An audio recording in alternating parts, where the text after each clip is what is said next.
Welcome back guys. और आज हम लोग पढ़ने वाले हैं कैरेक्टरिस्टिक ऑफ सिंक्रोनस मशीन और वोल्टेज रेगुलेशन भी हम लोग देखेंगे।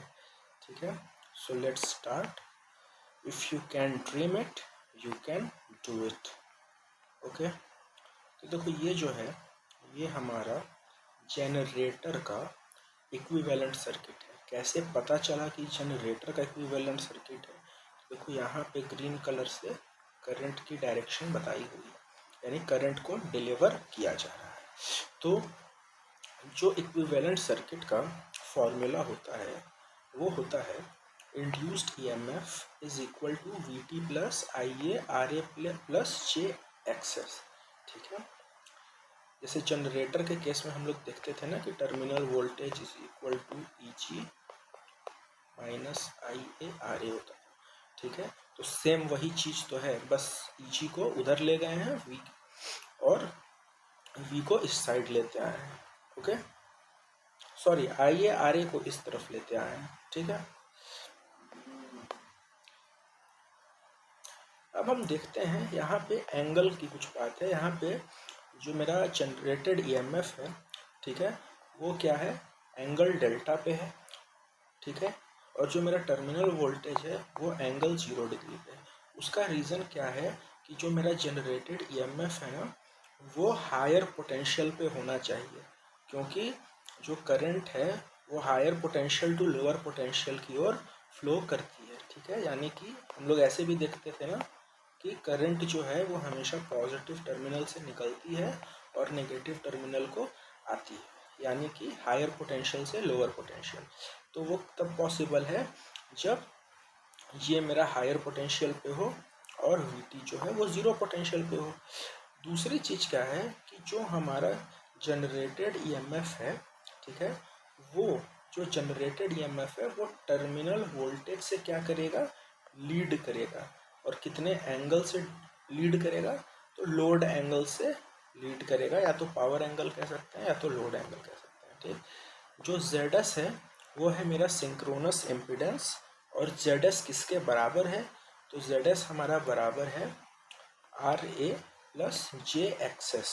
ठीक है, इसको अगर हम मैग्नीट्यूड के फॉर्म में लिखेंगे तो ZS एंगल थीटा एस, जहाँ पे ZS है वो होता है under root R A square plus access square, और थीटा एस होता है tan inverse X S by R A, यानी कि सिंक्रोनस रिएक्टेंस अपॉन में रेजिस्टेंस। ठीक, ये हो गया, यहाँ पे मेरा कंप्लीट हो गया इक्विवेलेंट सर्किट ऑफ अल्टरनेटर। अब हम देखते हैं सिलेंड्रिकल रोटर या फिर सिलेंड्रिकल रोटर सिंक्रोनस मोटर। अब हम मोटर की बात कर रहे थे, अभी तक हम लोगों ने जनरेटर देखा था। अब लेट्स सी हमको मोटर में क्या मिलता है। तो देखो, हम लोगों ने जनरेटर में देखा था कि जो टर्मिनल वोल्टेज होता था वो मेरा generated EMF minus armature EMF, यानी voltage drop at armature due to armature and voltage drop due to leakage plus minus voltage drop due to resistance, ये होता था। लेकिन मोटर के केस में जो हमारा टर्मिनल वोल्टेज है वो सब ऐड होता है, कुछ भी सब्ट्रैक्ट नहीं होता। तो terminal voltage is equal to generated EMF plus drop due to armature reaction plus drop due to leakage plus drop due to resistance. ठीक है, तो अब जब हम इसका फेजर बनाते हैं तो लेट्स सी हम क्या करते हैं। देखो, पहले क्या होता है कि हमने यहाँ से एफ को ड्रॉ किया, यानी कि फील्ड एमएमएफ को। तो हमको पता है कि जो इंड्यूस ईएमएफ होगी वो हमेशा फील्ड एमएमएफ से 90 डिग्री क्या करेगी, लैग करेगी, या फिर फील्ड एमएमएफ 90 डिग्री लीड करेगा। तो एक ये तो हर जगह ही कर रहे थे। उसके बाद जो करंट लोड लगाने पे जो करंट आई, जो आर्मेचर करंट है वो उसने ड्रॉ किया, तो वो मेरा ये हो गया आई ए।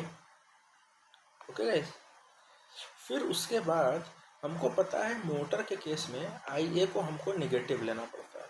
ठीक है, तो हम क्या करेंगे, बैकवर्ड डायरेक्शन में उसका एफ ए आर ड्रॉ करेंगे, क्योंकि पहले क्या होता था कि जो मेरा आई ए होता था, ठीक है, तो उसी के सेम पाथ पे, उसी पे मेरा आर्मेचर रिएक्शन एमएमएफ होता था। लेकिन इसमें मोटर के केस में हमें पता है कि आर्मेचर रिएक्शन एमएमएफ जो है वो IA के अपोजिट होगा। ठीक, अब आर्मेचर जिस तरह से फील्ड एमएमएफ 90 डिग्री लीड करता है इंड्यूस्ड ईएमएफ के, उसी तरह जो आर्मेचर रिएक्शन की वजह से एमएमएफ है वो लीड करेगा आर्मेचर ईएमएफ को। ठीक है, अब आर्मेचर ईएमएफ जो है उसी पे लाई करेगा मेरा लीकेज ईएमएफ भी। ठीक, तो अब समझो एक चीज़ तो ये हो गई। फिर देखो ये जो मेरा आर्मेचर एमएमएफ है, इसी आर्मेचर एमएमएफ को उठा के हमने यहाँ पे रख दिया। ठीक है, ये ब्लू वाली जो लाइन है, ओके। और अब FAR तो ये तो यहाँ पे रख ही दिया है, और ये मेरा FF, ठीक है, यानी कि मेरा आर्मेचर रिएक्शन एमएमएफ और मेरा फील्ड एमएमएफ का रिजल्टेंट जो है वो FR है। ठीक है, यानी FR क्या है, रिजल्टेंट एमएमएफ। तो ये भी एमएमएफ है, तो ये अगर एमएमएफ है तो ये भी एक ईएमएफ को जनरेट कर रहा होगा। तो वो जो ईएमएफ जनरेट करेगा वो ये एमएमएफ लीड करेगा 90 डिग्री से। ठीक है, तो FR जो है तो ER कहीं ना कहीं है। तो देखो ये जो ब्लैक लाइन से यहाँ पे बनाया गया है, ठीक, ये जो ब्लैक लाइन से है वो मेरा क्या है, रिजल्टेंट ईएमएफ। अब यहाँ तक समझ गए, अब आगे समझते हैं। ठीक, अब क्या है कि जो मेरा इंड्यूस ईएमएफ है या फिर जो मेरा जनरेटेड ईएमएफ है, ठीक है, उसमें हमको क्या ऐड करना है, हमको टर्मिनल वोल्टेज निकालना है। राइट, हमको टर्मिनल वोल्टेज निकालना है जो कि यहाँ पे है। तो टर्मिनल वोल्टेज निकालने के लिए हमको ये सबको सम करना पड़ेगा, इतने को। राइट, तो देखो सबसे पहले क्या आता है, EF। तो EF तो मेरा यहाँ पे है। ठीक है, अब EF में हमको सम करना है EAR को। तो EAR जो है मेरा यहाँ पे है, और EAL भी इसी के साथ में है। तो देखो EAR और EAL को हमको क्या करना है, सम करना है EF के साथ। तो हमने EF लिया, यहाँ से उठाया EAR और EAL, और उसको उठा के हम लोगों ने यहीं पे रख दिया, EAL और EAR। ओके, अब उसके बाद क्या है, हमको ऐड करना है IARA। ओके, तो IARA जो है EAL पे हमने ब्लू से ही IARA को ऐड कर दिया। ठीक, अब इस पोजीशन पे, ठीक है, इस पोजीशन पे हमने ब्लू कलर की लाइन से एक लाइन खींची, और वो हमें हमारा क्या हो गया, टर्मिनल वोल्टेज। ठीक, अब देखो टर्मिनल वोल्टेज और जनरेटेड ईएमएफ, इन दोनों के बीच का जो एंगल होता है वो होता है डेल्टा, या इसी को हम लोग कहते हैं लोड एंगल या पावर एंगल। तो लोड एंगल और पावर एंगल देखो दो तरह से क्वेश्चन पूछा जा सकता है। वो पूछेगा कि डेल्टा क्या है, तो हमको बताना है angle between generated EMF and terminal voltage, या फिर हम ये भी कह सकते हैं it is the angle between resultant MMF and field MMF. ठीक है, अब देखो यहाँ देखो EAR जो आर्मेचर रिएक्शन ईएमएफ है वो लैग करेगा आर्मेचर रिएक्शन के एमएमएफ से बाई 90 डिग्री। ठीक है,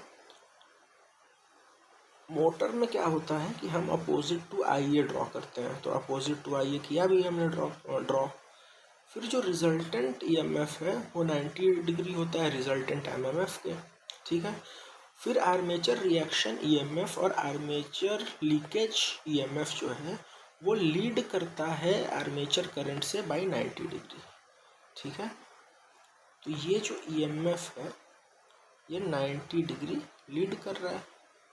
ओके, और दोनों जो है मतलब लीकेज EMF और आर्मेचर रिएक्शन EMF दोनों प्रोपोर्शनल होते हैं आर्मेचर करंट के। आर्मेचर करंट बढ़ेगा तो आर्मेचर रिएक्शन EMF और लीकेज EMF भी बढ़ेगा। ठीक है, ये वैल्यू होती है उनकी। अब आगे देखते हैं। अब देखो जो EF है जनरेटेड ईएमएफ मोटर में वो होता है V minus I A R A minus J I A XS, ठीक है, okay. KVL equation of motor is same as generator, लेकिन हम आई ए को माइनस आई ए से रिप्लेस कर देते हैं। देखो यहाँ पे मेरा E जो है वो V plus I A R A plus I A J XS आएगा, ठीक। तो अब इसी में आई ए पे जब माइनस लगा दोगे तो ये माइनस आई ए आर ए हो जाएगा और ये minus J I A access हो जाएगा। यानी जनरेटर के फॉर्मूला में ही अगर हम आर्मेचर करंट की वैल्यू को नेगेटिव रख लें तो हमको सिंक्रोनस मोटर के लिए ईएमएफ मिल जाती है, ओके।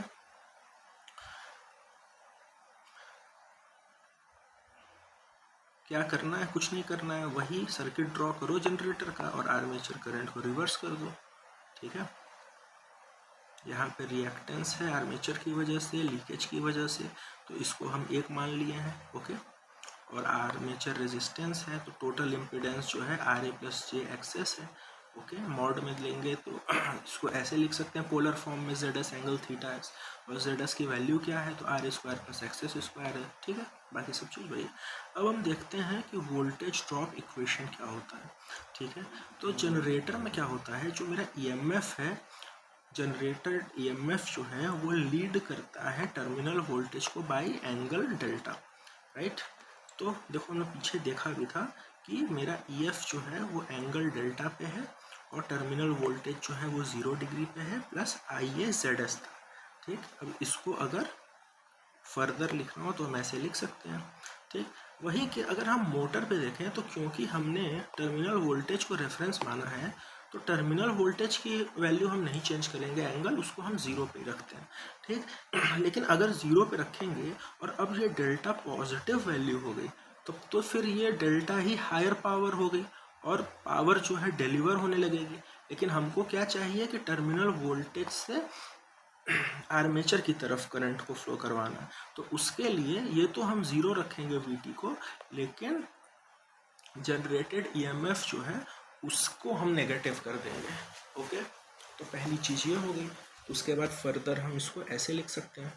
अब जब हम इसका मॉड निकालेंगे इन दोनों इक्वेशंस का, चाहे जनरेटर का हो चाहे मोटर का हो, तो हमको मिल जाएगा ई एफ स्क्वायर मतलब E square plus V square minus 2 EV cos delta, ठीक है, under root is equal to I A Z S. अगर हम मॉड की वैल्यू निकालेंगे तो अब हमको मिल गया आई ए जेड एस, ठीक है।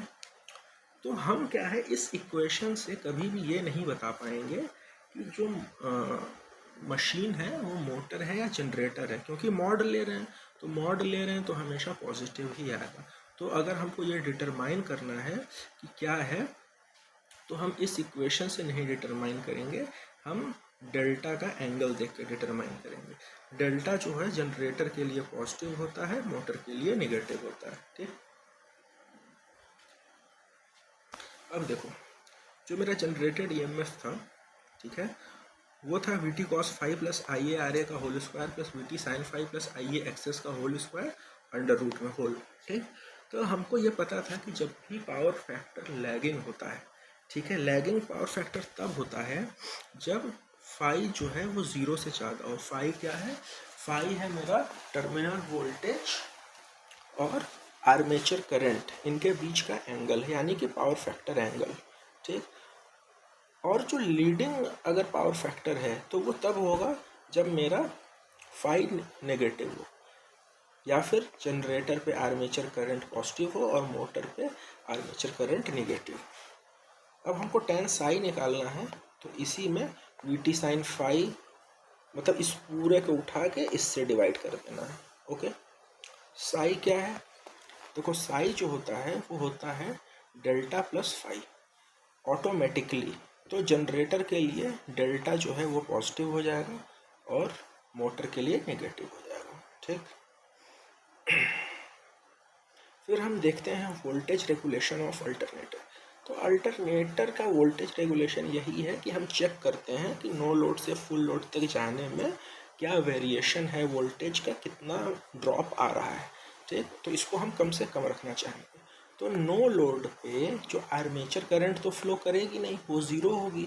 तो उस केस में मेरा जो टर्मिनल वोल्टेज है वो क्या है, वो जनरेटेड ईएमएफ के ही बराबर हो जाएगा। पहला पॉइंट। फुल लोड पे क्या होता है कि टर्मिनल वोल्टेज कुछ रहेगा, जनरेटेड ईएमएफ से कम या ज़्यादा हो सकता है, वो देखने की बात है। तो उस केस में जो परसेंटेज वोल्टेज रेगुलेशन दिया जाता है वो देते हैं no load minus full load, या फिर जनरेटेड माइनस टर्मिनल अपॉन में वी आर, मतलब फुल लोड या रेटेड वोल्टेज भी इसको कह सकते हैं, ठीक है। Either both voltage should be per phase या बोथ शुड बी लाइन, ठीक है, क्योंकि एक वोल्टेज मेरा जनरेटेड है और एक टर्मिनल है, तो या तो दोनों को लाइन में टू लाइन में ले लो या तो दोनों को पर फेज ले लो। Okay, in denominator we must always use rated voltage, ठीक है। जनरली फुल लोड वोल्टेज को ही रेटेड वोल्टेज कहा जाता है, ठीक। वोल्टेज रेगुलेशन जो होता है अल्टरनेटर का, उसका जो रेंज होता है वो होता है 30 से 40%। ये बहुत ज़्यादा वोल्टेज रेगुलेशन है ट्रांसफार्मर की तुलना में, लेकिन जनरली ये होता है वोल्टेज रेगुलेशन। कुछ अल्टरनेटर्स तो 60 से 70% तक वोल्टेज रेगुलेशन हाई रखते हैं, ठीक है, क्योंकि अगर वोल्टेज रेगुलेशन बहुत ज़्यादा है, इसका मतलब समझ लो कि अगर 60-70% वोल्टेज रेगुलेशन है, यानी कि अगर हम 100 भेज रहे हैं, ठीक है, तो मुझे कितना मिल रहा है, 60 या 70 ही मिल रहा है, यानी 30 से 40 जो है वो क्या हो जा रहा है, लॉस हो जा रहा है, रास्ते में ड्रॉप हो जा रहा है उसमें। तो क्या है कि हम क्या चाहेंगे कि ये ड्रॉप हो या ना हो, क्योंकि हम तो नहीं चाहते वोल्टेज ड्रॉप हो, लेकिन हम इस अल्टरनेटर के केस में चाहते हैं, क्योंकि जब ज़्यादा ड्रॉप होगा तो इसका मतलब ये है कि ज़्यादा इम्पिडेंस देखने को मिल रहा है रास्ते में उसको, ठीक है, बहुत ज़्यादा रुकावट हो रही है। अब ज़्यादा इम्पिडेंस हम क्यों रखना चाहते हैं, क्योंकि जब शॉर्ट सर्किट होता है तो टर्मिनल वोल्टेज जो है वो ज़ीरो हो जाता है, ठीक। और शॉर्ट सर्किट करंट का जो मैग्नीट्यूड होता है वो जनरेटेड ईएमएफ माइनस ZS हो जाता है, शॉर्ट सर्किट करंट। अब जब मेरा ZS ज़्यादा होगा फॉल्ट कंडीशन में ना, तो मेरा शॉर्ट सर्किट करंट कम होगा, ठीक है, यानी कि फॉल्ट करंट जो है कम होगा। तो इसका मतलब ये हो गया कि ज़्यादा बड़ा इम्पिडेंस जो है वो शॉर्ट सर्किट करंट को लिमिट कर देता है, ठीक है। हम आर्मेचर रेजिस्टेंस को इग्नोर करते हैं और आर्मेचर इम्पिडेंस को, आर्मेचर नहीं, सिंक्रोनस इम्पिडेंस को सिंक्रोनस रिएक्टेंस के बराबर मानते हैं। तो Z बढ़ाने का एक्चुअल मतलब होता है कि हम रिएक्टेंस को ही बढ़ा रहे हैं, ठीक है। और रिएक्टेंस बढ़ाने से फ़ायदा क्या होता है, देखो रिएक्टेंस जो होता है मतलब क्या होता है, इंडक्टर में होता है, राइट। रिएक्टेंस क्या होता है, इंडक्टर में ही होता है, और इंडक्टर में हमको पता है एक्टिव पावर वो कंज्यूम करता नहीं है, वो सिर्फ रिएक्टिव पावर कंज्यूम करता है। और पावर, एक्टिव पावर क्या होता है, बस आती है घूम फिर के चली जाती है। तो मेरा एक्चुअल में कोई पावर लॉस नहीं होता है, ठीक है। तो बस ये चीज़ हो गया।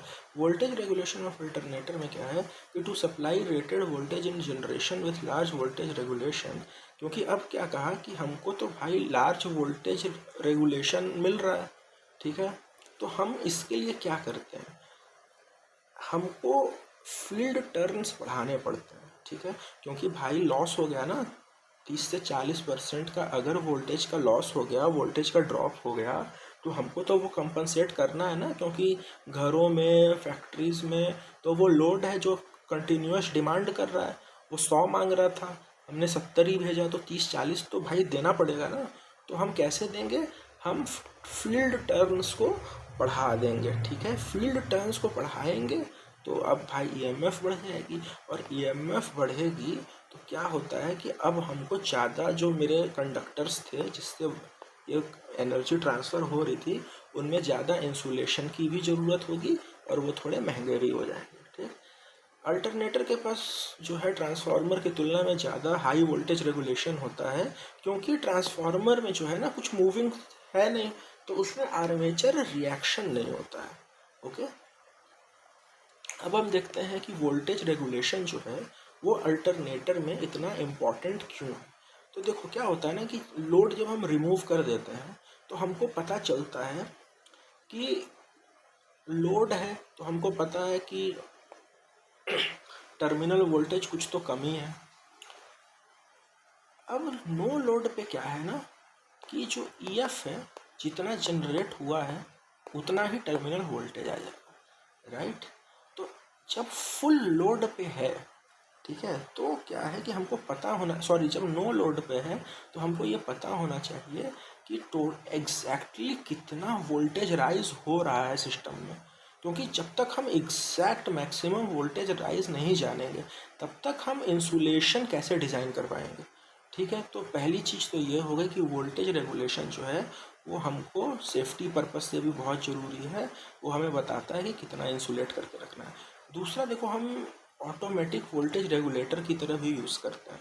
तो क्या होता है कभी कभी, जैसे मान लो टर्मिनल वोल्टेज बढ़ गया, हमने ऑटोमेटिक वोल्टेज रेगुलेटर लगा दिया, तो ये काम क्या करता है कि टर्मिनल वोल्टेज बढ़ा, ठीक है, तो जैसे ही टर्मिनल वोल्टेज बढ़ेगा, ठीक, ये क्या करेगा कि फील्ड करंट को कम कर देगा।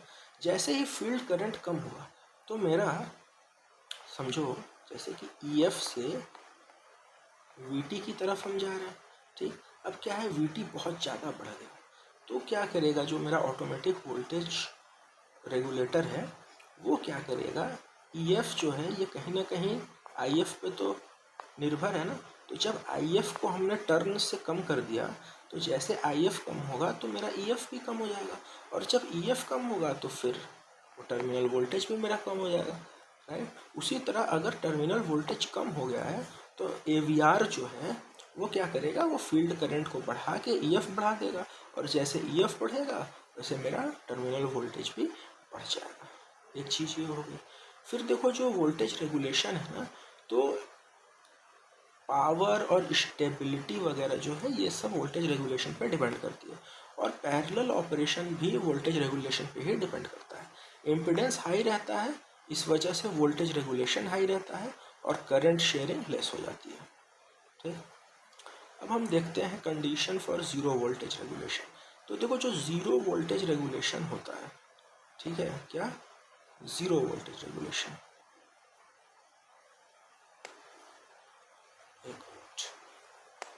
तो जो ज़ीरो वोल्टेज रेगुलेशन है ना वो मेरा सिर्फ और सिर्फ लीडिंग पावर फैक्टर पे हो सकता है। किस पे होगा, लीडिंग पावर फैक्टर्स पे, नहीं हो रहा है इस पे, ठीक है, कोई बात नहीं। जो मेरा ज़ीरो वोल्टेज रेगुलेशन है वो हमेशा लीडिंग पावर फैक्टर पे होगा, ठीक। हमें यह फॉर्मूला तो पीछे देखा था, अब इसमें चेंज क्या है, हमने कहा था ना कि लीडिंग जब होता है तो हमको क्या करना होता है, निगेटिव फाई रखना होता है, ठीक है। तो देखो इन्होंने यहाँ पे नेगेटिव रख दिया, यहाँ पे नेगेटिव रख दिया, बाकी सब फॉर्मूला वही सेम है। अब देखो कॉस माइनस फाई जो होता है वो एक्चुअली कॉस फाई के ही बराबर होता है, और यहाँ पे नेगेटिव वैल्यू आ जाएगी, ठीक। तो हमको ज़ीरो वोल्टेज रेगुलेशन रखना है, यानी जो मेरा फील्ड करंट है, सॉरी, जो मेरा फील्ड ईएमएफ है वो मेरे टर्मिनल वोल्टेज के बराबर होगा, तभी ईएफ माइनस वीटी जो है वो ज़ीरो हो पाएगा और वोल्टेज रेगुलेशन हमें ज़ीरो मिलेगा, राइट। तो अब हम इसको जब सॉल्व करते हैं, ठीक है, तो सॉल्व करने के बाद हमको देखो मिलता क्या है, ये इम्पॉर्टेंट है। तो हमको सॉल्व करने के बाद ये मिलता है कि जो cos theta S plus phi है, ठीक है, वो इक्वल होता है minus I S Z S upon में 2VT, ठीक। पहली चीज़ ये हो गई। ये कब मिलेगा, हमको ज़ीरो वोल्टेज रेगुलेशन पे, जो सिर्फ और सिर्फ लीडिंग पावर फैक्टर पे हो सकता है, ओके। अब क्या है, यूज पर phase I A and we T, armature current और टर्मिनल वोल्टेज को पर फेज में लेना है। थीटा एस क्या था मेरा, इम्पीडेंस एंगल ऑफ जनरेटर, ठीक है, impedance angle of A generator, तो ये आर ए होगा, ये एक्स एस होगा, ये जेड एस होगा, ठीक। फाई क्या है, फाई जो है मेरा वोल्टेज एंड टर्मिनल वोल्टेज और आर्मेचर करंट के बीच का एंगल होगा, ठीक। इस फॉर्मूले में हमको फाई को नेगेटिव नहीं लेना है, फाई को, क्योंकि हमने फाई को पहले डिराइव करने से पहले ही हमने नेगेटिव वैल्यू ले ली है, तो उसके बाद हमें ये मिला है, तो अलग से फाई में नेगेटिव नहीं लेना है। नेगेटिव जो लेना था वो इस फॉर्मूले में लेना होता है, ठीक है, नेगेटिव पॉजिटिव जो भी है। चलो, तो हमको क्या पता चला कि जो ज़ीरो वोल्टेज रेगुलेशन है वो सिर्फ और सिर्फ लीडिंग पावर फैक्टर पे मुमकिन है, और उसके लिए cos theta S plus phi की जो वैल्यू है वो minus I A Z S upon में 2 VT के बराबर होनी चाहिए, ठीक है। चलो, उसके बाद हम देखते हैं अगर हमको मैक्सिमम वोल्टेज रेगुलेशन चाहिए। मैक्सिमम वोल्टेज रेगुलेशन मिलेगा सिर्फ और सिर्फ लैगिंग पावर फैक्टर, ठीक है। लैगिंग पावर फैक्टर होना चाहिए। लैगिंग पावर फैक्टर पे फाई जो है उसकी वैल्यू पॉजिटिव होती है, हमने देखा था, ठीक है। तो इसका ये भी मतलब है कि generated EMF minus terminal voltage जो है वो मैक्सिमम होना चाहिए। इसका ये भी मतलब है इन दोनों का स्क्वायर भी फिर मैक्सिमम ही होगा, राइट।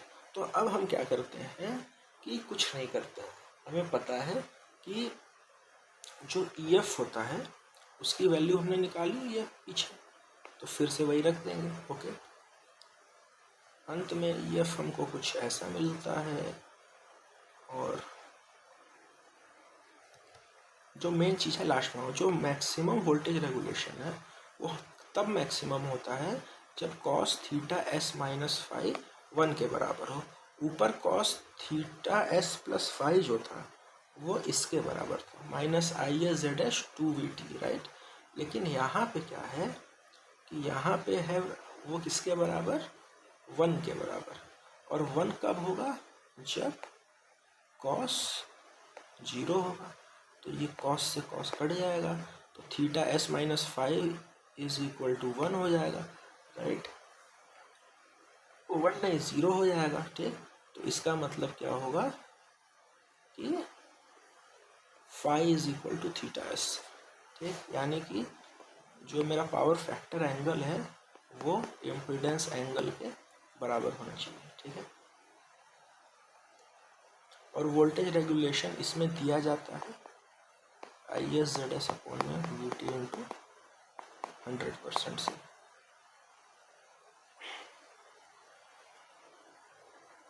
अब देखो जो मैक्सिमम वोल्टेज रेगुलेशन है ये तो अच्छा लैगिंग पे तो होता ही है, ठीक।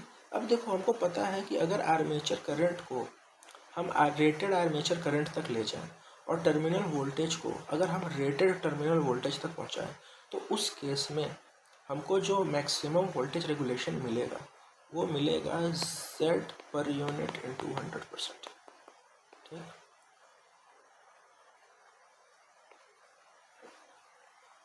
जो कि सेम एज ट्रांसफार्मर होता है। तो वोल्टेज रेगुलेशन मैक्स होता है इस कंडीशन पे, यानी इस कंडीशन पे, और maximum voltage regulation Z S per unit into 100% होना चाहिए, ठीक। अब देखो यहाँ पे बड़ा अच्छा है, ये मेरा वोल्टेज रेगुलेशन है वाई इंटरसेप्ट, और जो एक्स है वो lagging power factor leading power factor, इधर जो है लैग है इधर लीड है। तो हमने क्या कहा था कि मैक्सिमम वोल्टेज रेगुलेशन सिर्फ लैगिंग पावर फैक्टर पे हो सकता है। देखो मैक्सिमम वोल्टेज रेगुलेशन ये पॉइंट है, ठीक है। तो देखो ये लैगिंग पावर फैक्टर पे ही है, ओके। फिर हमने कहा कि जो मिनिमम वोल्टेज रेगुलेशन है या जो ज़ीरो वोल्टेज रेगुलेशन है वो सिर्फ और सिर्फ लीडिंग पावर फैक्टर पे हो सकता है, ठीक है। तो अब देखो यहाँ पे अगर मुझे वोल्टेज रेगुलेशन पता करना है, ठीक है, इस पॉइंट पे, तो हमको क्या पता करना होगा, cos theta S plus phi is equal to minus I S Z upon 2 भी होना चाहिए। और इस पॉइंट पे अगर हमको वोल्टेज रेगुलेशन पता करना है तो उसके लिए तो Z पर यूनिट इंटू 100 हो जाएगा, और पावर फैक्टर जो है वो कॉस फाई हो जाएगा, ठीक है।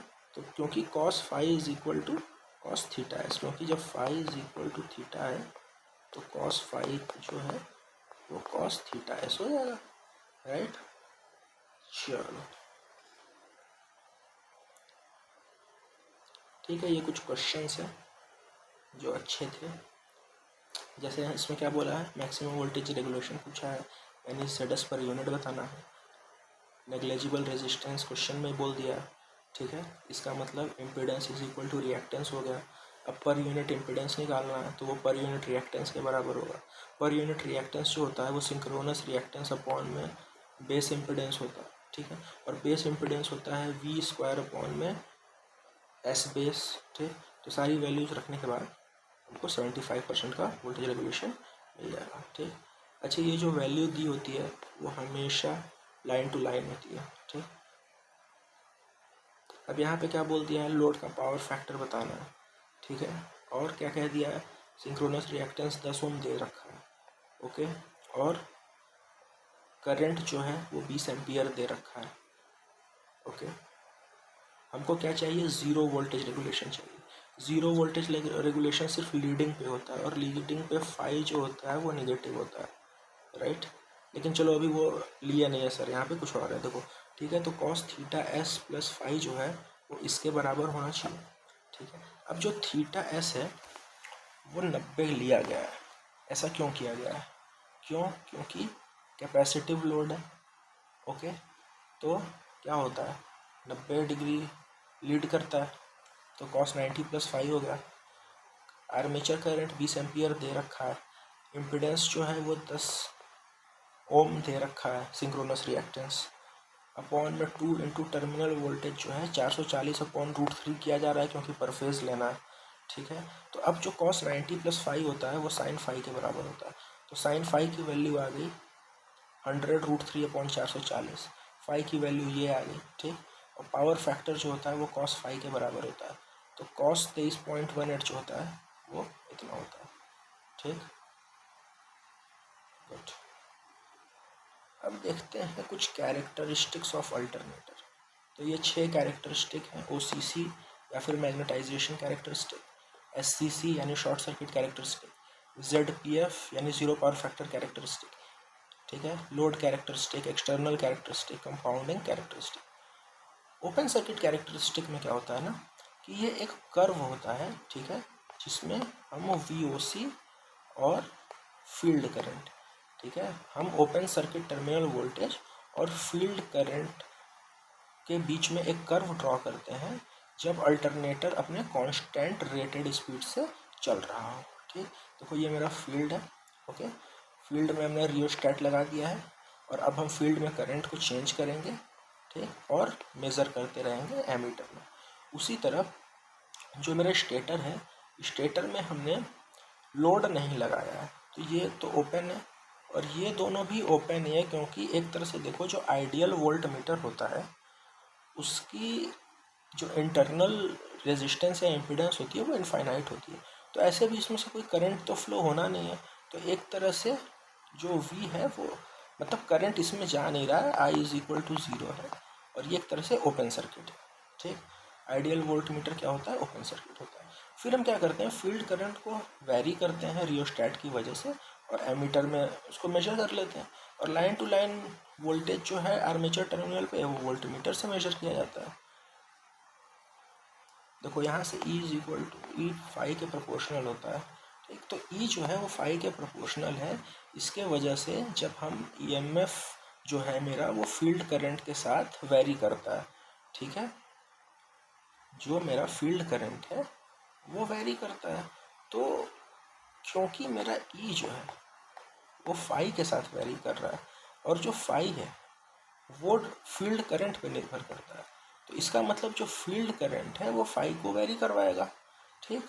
तो क्या होता है कि इनिशियली क्या होता है, जो EMF होता है वो बढ़ता है, जैसे जैसे फील्ड करंट को बढ़ाया जाता है हम देखते हैं कि EMF भी बढ़ने लगता है, ओके। फिर एक पॉइंट आता है जहाँ पे ये थोड़ा सा डेविएट हो जाता है, अब लीनियर नहीं रहता है, अब ये अपने आप से डेविएट हो जाता है, ठीक।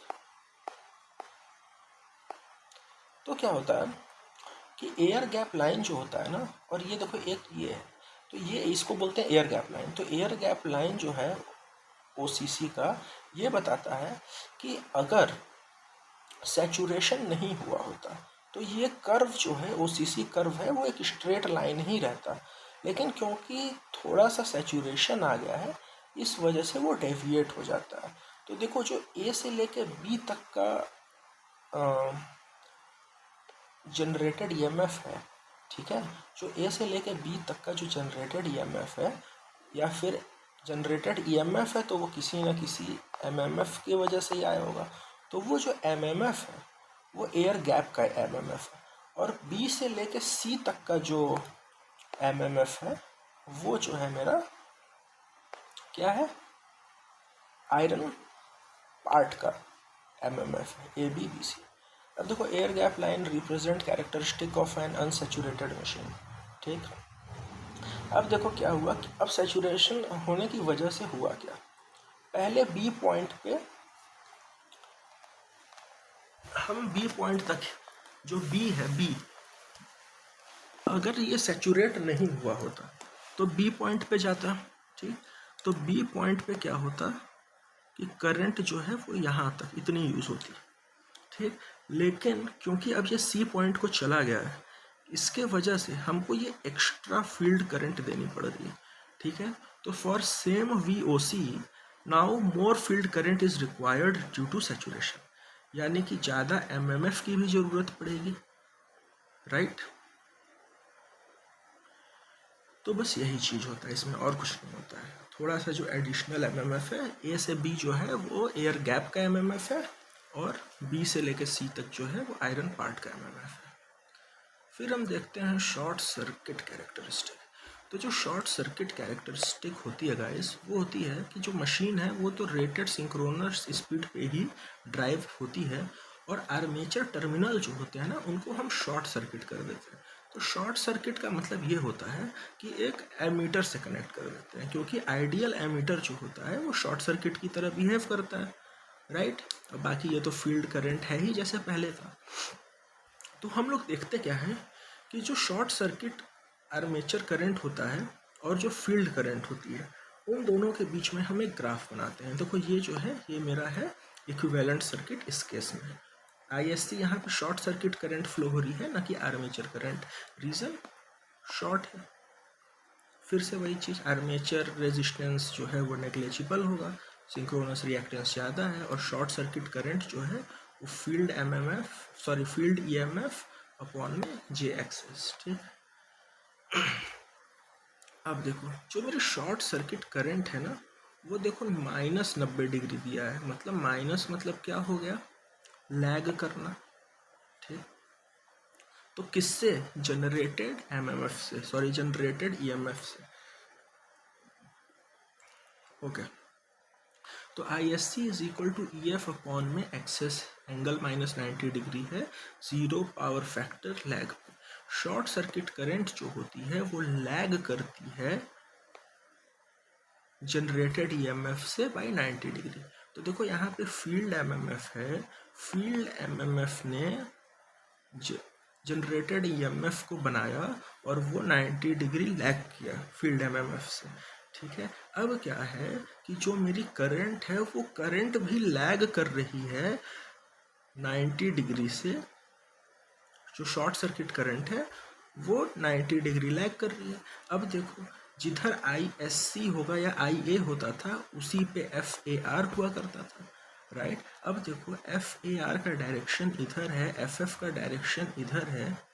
इसका मतलब ये हो गया कि ये प्योरली डीमैग्नेटाइजिंग इन नेचर है, एक दूसरे को कैंसल आउट कर रहे हैं ये दोनों मिलकर, ठीक है। तो क्या है, क्योंकि आर्मेचर रिएक्शन एमएमएफ है वो फील्ड एमएमएफ के अपोजिट है और डीमैग्नेटाइजिंग इन नेचर है, इस वजह से आर्मेचर रिएक्शन का जो एमएमएफ है ना, वो हर बार फील्ड एमएमएफ के इफेक्ट को नीचे लाने का प्रयास करता है या काटता रहता है, ठीक। अब हर बार जब मेरा फील्ड एमएमएफ ही कम हो जा रहा है तो मेरा जो है जनरेटेड ईएमएफ भी कम हो जाएगा, राइट। तो बेसिकली होता ये है कि कभी भी मशीन जो है हमारी सैचुरेट नहीं होने पाती।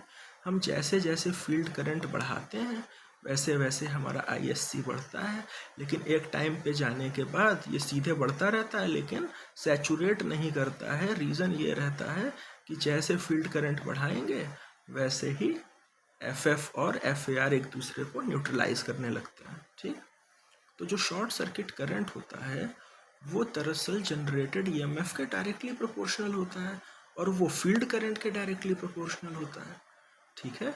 तो लीनियर रिलेशन रहता है शॉर्ट सर्किट करंट और फील्ड करंट के बीच में, ठीक। फिर हम देखते हैं zero power factor characteristic. Zero power factor characteristic में हम क्या करते हैं, जो लोड होता है वो zero power factor lagging load होता है, ठीक है। वेरिएबल तो होता है लेकिन प्योरली इंडक्टिव लोड होता है। अच्छा देखो हम मेज़र करते हैं टर्मिनल वोल्टेज एक वोल्ट मीटर से, जब एमीटर जो है वो रेटेड करंट शो करता है। मतलब जब इस मशीन में रेटेड करंट फ्लो होने लगेगी, उस समय जो टर्मिनल पे वोल्टेज आ रहा है हम उसको मेजर करते हैं। तो क्योंकि purely inductive variable load terminals पे हम लगाए हैं और फील्ड करंट जो है वो रियोस्टैट के थ्रू हम वैरी कर रहे हैं, तो मेरा जो फील्ड ईएमएफ जो है, ठीक है, जो मेरा फील्ड ईएमएफ है वो वैरी करेगा और आर्मेचर करंट भी वैरी करेगा। फिर क्या करते हैं कि हम लोग लोड को वैरी करते हैं और आर्मेचर करंट को रेटेड आर्मेचर करंट तक लेके जाते हैं, ठीक है। तो जो आर्मेचर करंट होता है वो टर्मिनल वोल्टेज से 90 डिग्री लैग करता है, ठीक है, क्योंकि zero power factor lagging load है। ओके, फिर देखो क्योंकि -90 क्यों लिए, क्योंकि करंट तो लैग कर रहा है 90 डिग्री, ठीक। आर्मेचर करंट जो है टर्मिनल वोल्टेज से क्या करता है, लैग करता है, तो अभी ऊपर भी देख लिए। तो इसका मोटा मोटा क्या है वो समझना है। हाँ, इसमें ये होता है कि बेसिकली ज़ीरो पावर फैक्टर जो ग्राफ होता है ना वो ओसीसी की तरह ही होता है, लेकिन बस इसमें क्या है, देखो ये वर्टिकल कुछ डिस्टेंस है इन दोनों के बीच में, हर समय क्यों पैरेलल चलता है, एक बराबर का डिस्टेंस देखने को मिलता है। तो वो डिस्टेंस जो होता है ना वही रिएक्टेंस के बराबर होता है, रिएक्टेंस ड्रॉप के बराबर होता है। आइए एक्सेस एक तरह से वोल्टेज ड्रॉप ही तो है, ठीक। और यहाँ पे देखो ये जो वाई इंटरसेप्ट है, जो ये वर्टिकल इंटरसेप्ट है वो मेरा ड्रॉप है, और जो मेरा हॉरिजॉन्टल इंटरसेप्ट यहाँ पे ओ ए है वो क्या होता है, वो होता है मिनिमम फील्ड करंट, ताकि कुछ करंट मतलब कि ईएमएफ जनरेट हो सके। तो देखो vertical distance between OCC and zero power factor circuit represent synchronous reactance. इस केस में जो आर्मेचर करंट है वो रेटेड होता है, यानी कि लोड करंट एक तरह से फ्लो हो रही है, फुल लोड करंट। FAR और FAL जो है वो भी कांस्टेंट होते हैं और वो अपोज करते हैं फील्ड MMF को। तो zero power factor lag for opposition to field MMF। और OA क्या है, minimum field current required to overcome FAR and FAL to produce terminal voltage. यहाँ पे ये कहने को FAR FAL, ठीक। फिर लोड कैरेक्टरिस्टिक आता है। लोड कैरेक्टरिस्टिक क्या होता है, ये टर्मिनल वोल्टेज और फील्ड करंट के बीच का ग्राफ है, ठीक है। और आर्मेचर करंट, स्पीड और पावर फैक्टर ये सब कांस्टेंट होते हैं। तो लोड कैरेक्टरिस्टिक जो है ना वो हम जीरो पावर फैक्टर सर्किट से ही ड्रॉ कर सकते हैं, ठीक है। और एक्चुअली ये ड्रॉ किया जाता है सिर्फ और सिर्फ लैगिंग लोड के लिए, ठीक है। यानी कि जीरो पावर फैक्टर जो है कर्व जो है वो स्पेशल केस होता है लोड कैरेक्टरिस्टिक का। लोड कैरेक्टरिस्टिक देखो लीडिंग पे क्या होता है, मेरा वोल्टेज रेगुलेशन जो है वो नेगेटिव हो जाता है, यानी टर्मिनल वोल्टेज जो है वो फील्ड MMF से फील्ड EMF से ज़्यादा होता है। तो वोल्टेज ऑब्टेंड जो होता है वो ज़्यादा होता है लैगिंग और यूनिटी पावर फैक्टर से।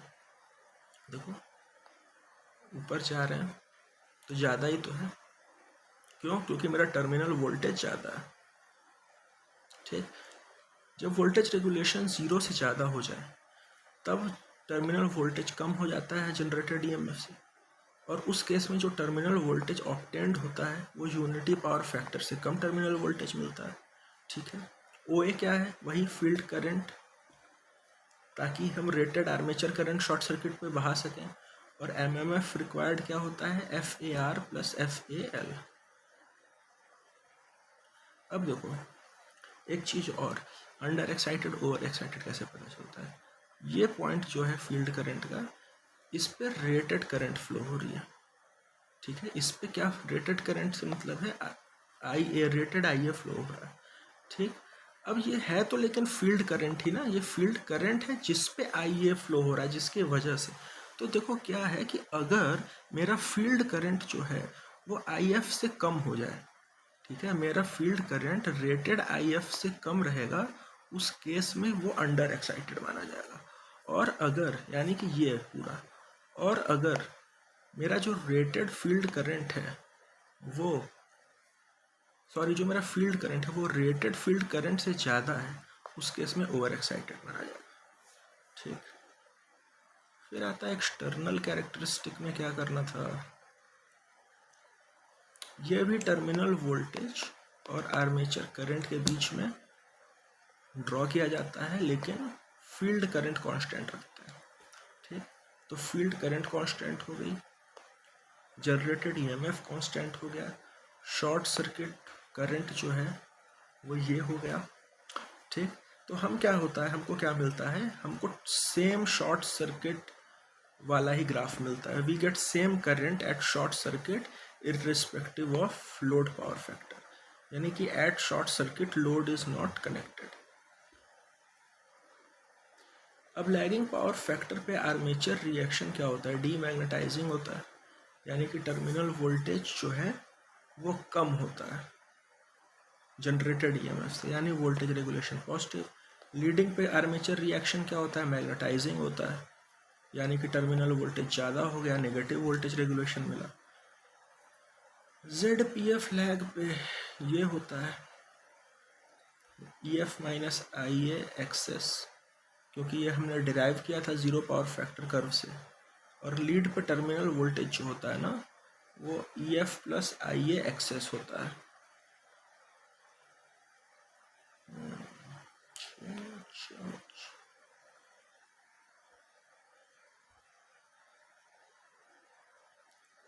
कंपाउंडिंग कैरेक्टरिस्टिक्स क्या होते हैं, हम क्या करते हैं, आई एफ जो है variation of I F required to maintain constant terminal voltage. ठीक है, हमको टर्मिनल वोल्टेज को कांस्टेंट रखना होता है और वो हम करते हैं फील्ड करंट को वेरी करके। ठीक है, तो जैसे लैगिंग पावर फैक्टर है और आर्मेचर रिएक्शन जो है वो डीमैग्नेटाइजिंग है, तो फील्ड करंट को ना ज़्यादा होना पड़ेगा।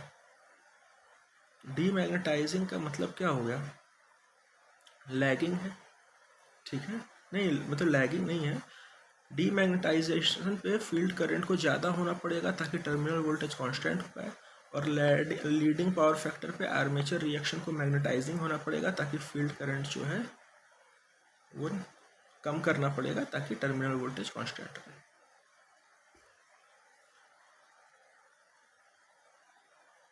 देखो, अब जो y इंटरसेप्ट होता है कंपाउंडिंग कैरेक्टरिस्टिक में, ये y जो है वो क्या होता है, वो बताता है कि वो फील्ड करंट जिस पे हमको ओपन सर्किट पे क्या मिल जाए, रेटेड वोल्टेज मिल जाए।